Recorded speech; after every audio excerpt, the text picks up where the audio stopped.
Halo, selamat datang di podcast Menceritakan Cerita bersama saya, Ruli Reza. Podcast ini berisi pembacaan cerpen, prosa, fragmen dalam novel, dan cerita sehari-hari. Jangan lupa untuk klik follow pada platform podcast kesayangan kamu. Selamat mendengarkan.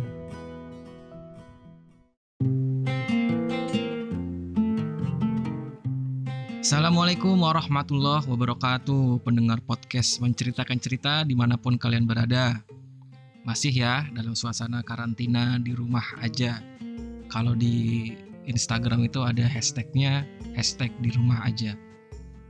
Nah, salah satu hal positif dari karantina di rumah, kalau menurut saya sih kita tuh punya waktu luang untuk mengembangkan hobi nih. Ya salah satunya seperti membuat episode podcast ini. Oh iya teman-teman, kalau dari teman-teman ada masukan, kritik, saran, ataupun ide-ide lainnya mengenai podcast ini, silahkan mention di Instagram saya ya, @rulireza. Seperti salah satu teman saya ini nih, dia tuh kemarin bertanya kepada saya, kenapa sih kok bikin podcast tetapi temanya tentang buku dan dunia literasi? Tema itu kan kurang populer. Yakin tuh ada yang dengerin nanti.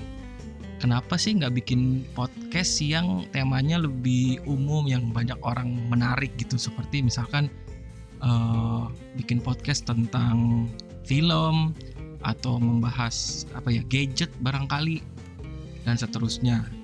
Oke, saya coba jawab ya pertanyaannya ya. Jadi gini, saya akan cerita gimana kok akhirnya memutuskan untuk membuat podcast ini.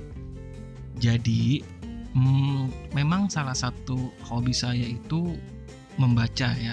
Hobi ini saya mulai mungkin kalau nggak salah itu waktu kuliah. Waktu saya sekolah bener-bener saya nggak suka baca. Apalagi kalau disuruh membaca novel dan membuat reviewnya gitu, itu males banget ya. Jadi memang ketertarikan membaca itu baru muncul saat kuliah. Entah kenapa ya dulu waktu sekolah itu kita sebagai siswa-siswi sekolah gak pernah dibuat suka membaca.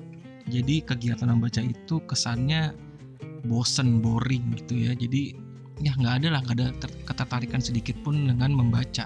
Nah kemudian hobi yang dimulai saat kuliah itu alhamdulillah sampai sekarang nih.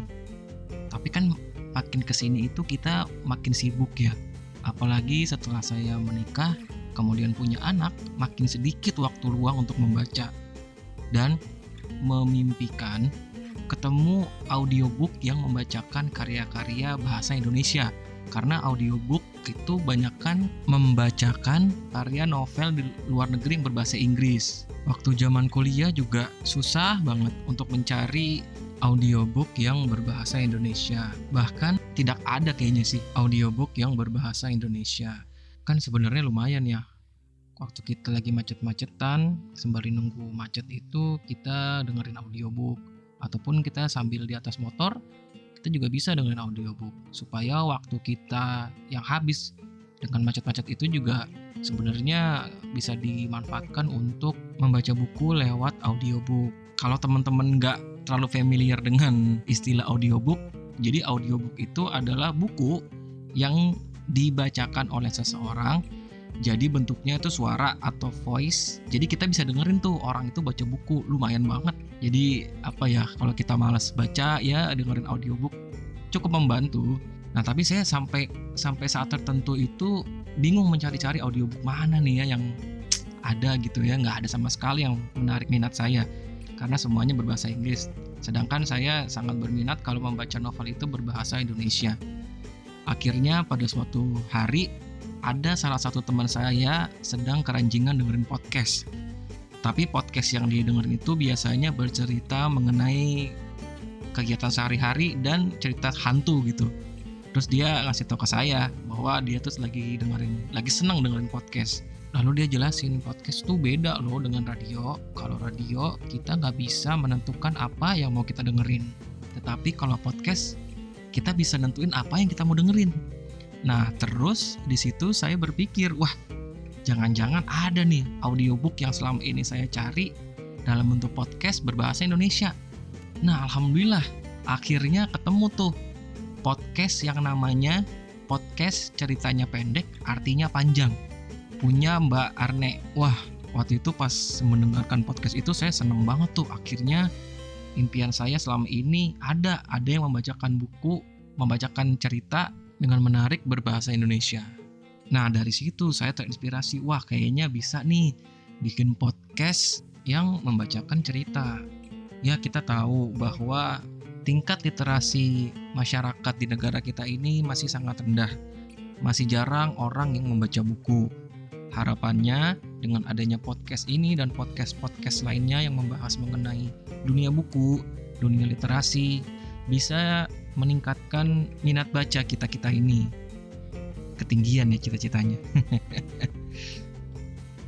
Oke, setelah ini saya kali ini bukan saya, tapi teman saya yang akan membacakan salah satu cerpen karya Ahmad Tohari yang berjudul Mata yang Enak Dipandang. Langsung dengerin aja yuk. Selamat mendengarkan. Mata yang enak dipandang. Di bawah matahari pukul 1 siang, Mirta berdiri di seberang jalan depan stasiun. Sosok pengemis buta itu seperti patung selaras pisang, kering, compang-camping, dan gelisah. Mirta merekam lintang pukang lalu lintas dengan kedua telinganya.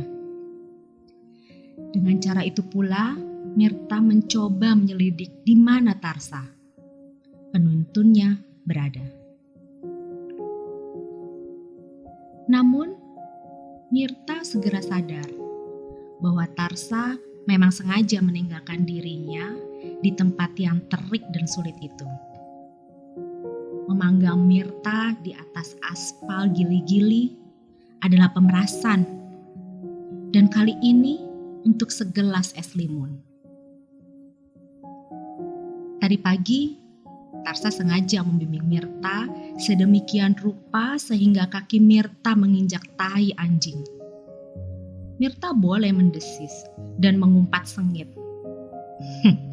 Tapi Tarsa tertawa, bahkan mengancam akan mendorong Mirta ke dalam got, kecuali Mirta mau memberi sebatang rokok. Tarsa menolak perintah Mirta agar dia berjalan agak lambat. Perintah itu baru dipenuhi setelah Mirta membelikannya lontong ketan. Mirta jengkel dan tidak ingin diperas terus-menerus. Ia akan mencoba bertahan. Maka meski kepalanya serasa diguyur pasir pijar dari langit, Mirta tak ingin memanggil Tarsa. Berkali-kali ditelannya ludah yang pekat. Ditahannya rasa pening yang menusuk ubun-ubun. Diusapnya wajah untuk mencoba meredam panas yang menjerang. Mirta betul-betul ingin tidak menyerah kepada penuntunnya.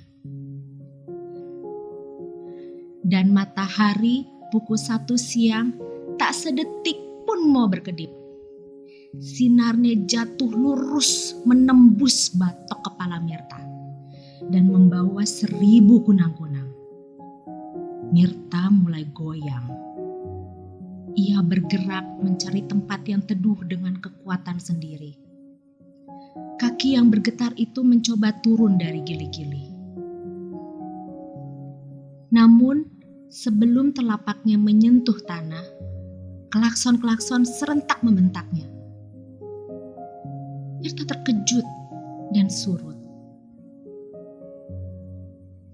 Kembali menjadi patung kelaras yang gelisah, Mirta berdiri goyang di atas gili-gili. Kunang-kunang lebih banyak lagi masuk ke rongga matanya yang keropos.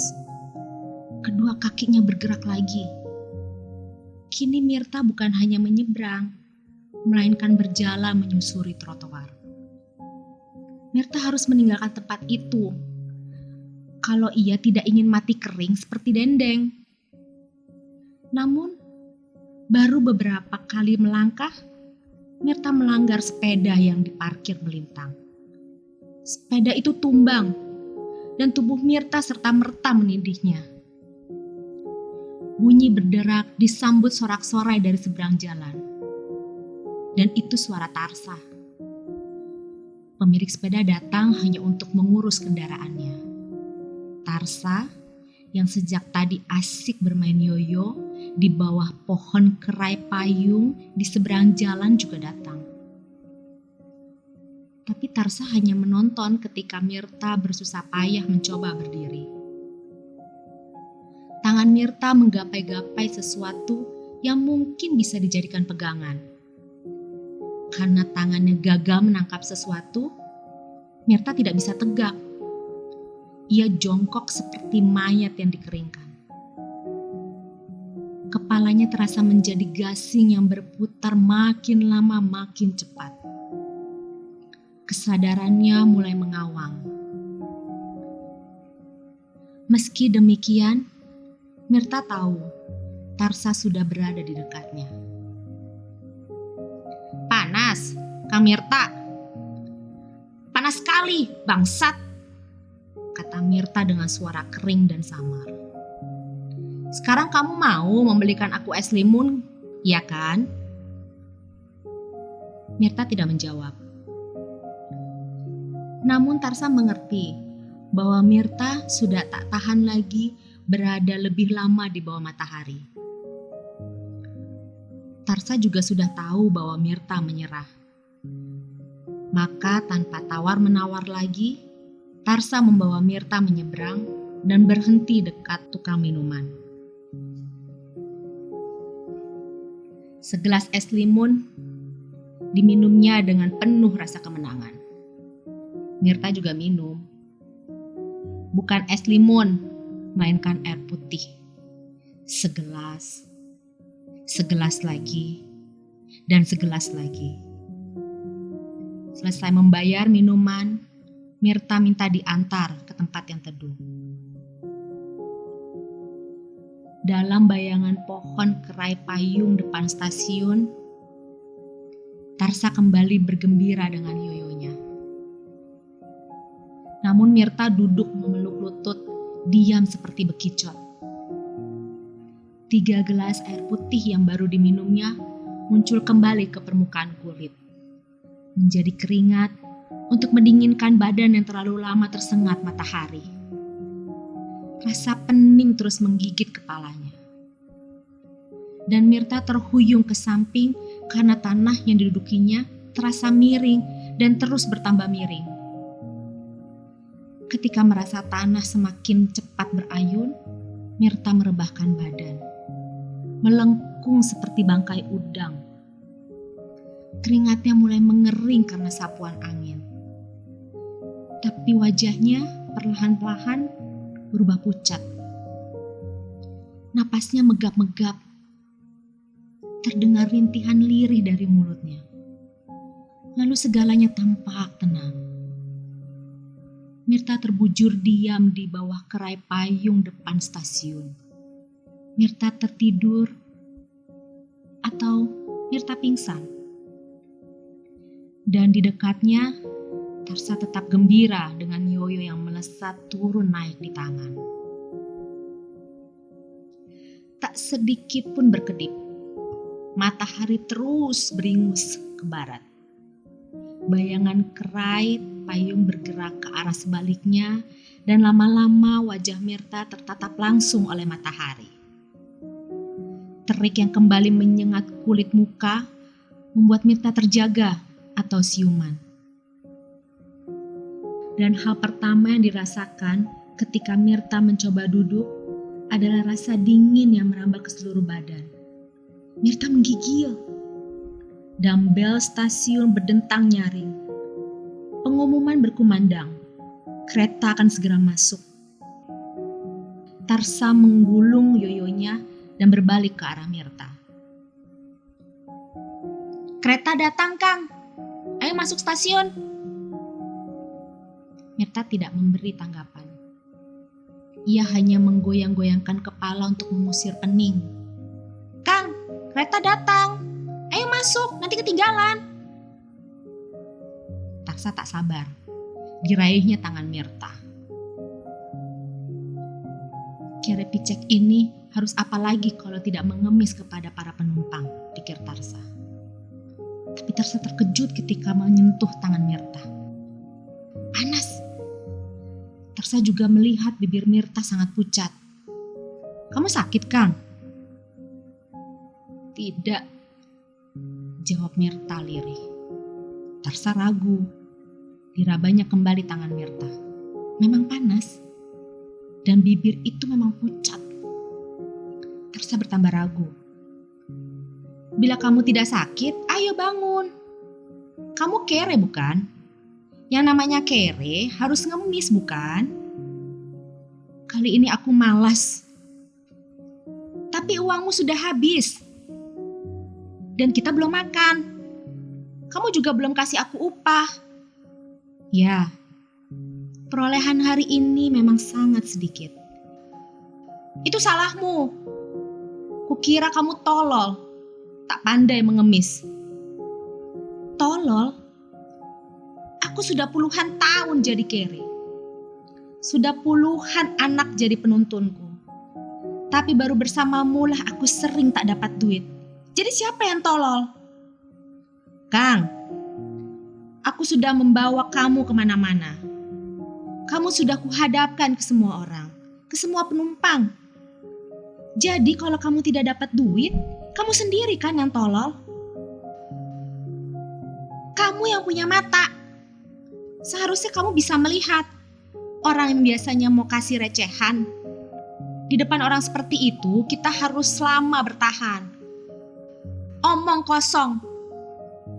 Bagaimana aku bisa mengenali orang seperti itu? Betul kan? Kamu memang tolol. Perhatikan mata mereka. Orang yang suka memberi receh punya mata lain. Ah, tai kucing. Orang picek bisa melihat mata orang lain. Sudah kubilang, aku puluhan tahun jadi pengemis.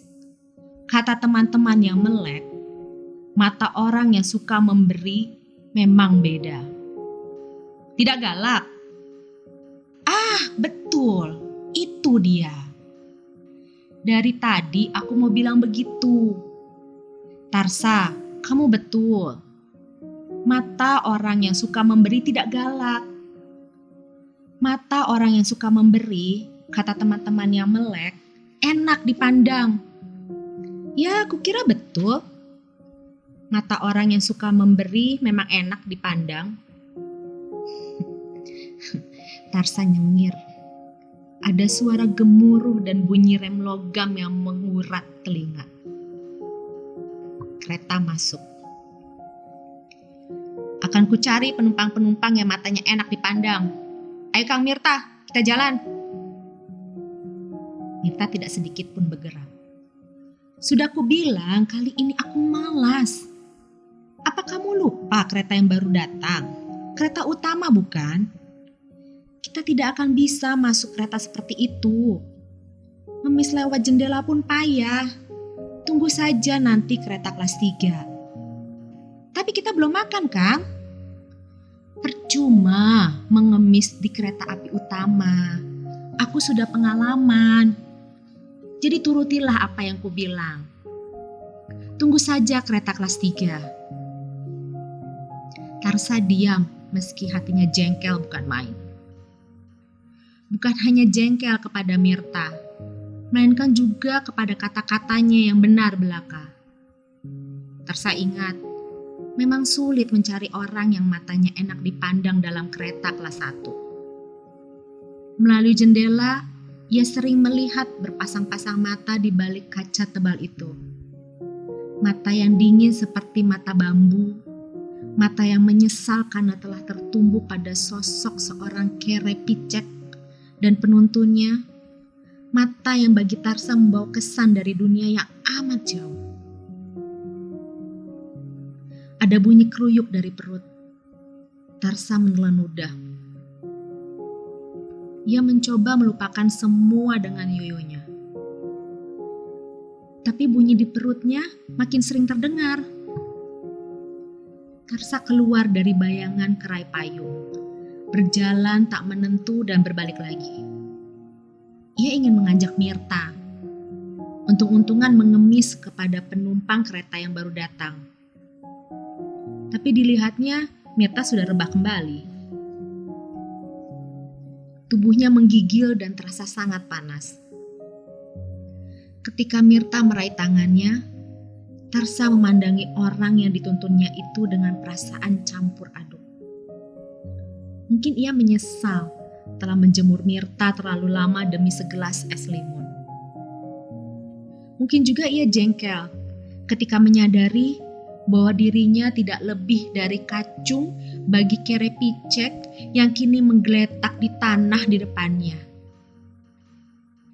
Sialan, hidupku tergantung hanya kepada kere tua yang kropos dengan kedua matanya itu. Mampus kamu, Kang Mirta. Ah tidak, kamu jangan mati. Kalau kamu mati, Kang Mirta, nanti siapa yang akan kutuntun?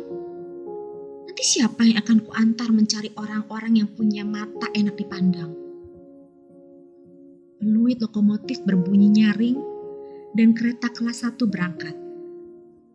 Mata-mata sedingin mata bambu yang datang dari dunia sangat jauh bergerak meninggalkan stasiun. Matahari melirik tajam dari belahan langit barat. Ada pengemis buta terbujur lunglai di bawah pohon kerai payung di depan stasiun. Tarsa sungguh menyesal telah memeras habis-habisan lelaki yang meski kere dan buta, satu-satunya orang yang tiap hari memberinya upah. Bahkan Tarsa mulai takut Mirta benar-benar sakit, lalu mati. Dalam ketakutannya Tarsa berpikir bahwa ia lebih baik tidak lagi menyiksa Mirta. Tarsa juga berpikir bahwa sebaiknya ia ikuti saja semua kata Mirta. Hanya mengemis di kereta kelas 3. Dalam hati Tarsa mengaku, sebagai pengemis, Mirta sudah sangat berpengalaman. Bel di stasiun kembali berdering. Diumumkan kereta lain akan masuk. Tarsa hafal yang akan tiba adalah kereta kelas 3 dari Surabaya. Ditolehnya Mirta yang masih menggeletak di tanah. Mulut Mirta setengah terbuka, bibirnya sangat pucat. Napasnya pendek-pendek.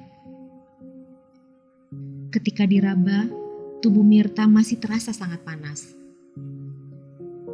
Kereta masuk dan remnya terasa menggores hati. Perut Tarsa berkeruyuk. Tarsa ingin menggoyang tubuh Mirta, tapi ragu. Maka Tarsa hanya berbisik di telinga lelaki buta yang tengah tergolek itu. Lirih bisiknya. Kang Mirta, bangun.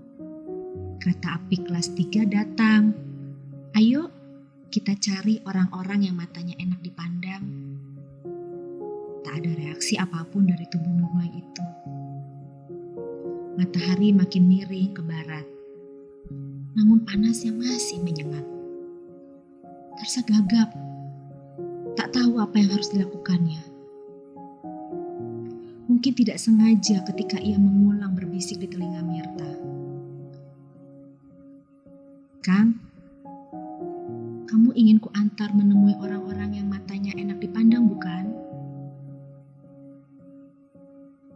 Kompas, 29 Desember 1991.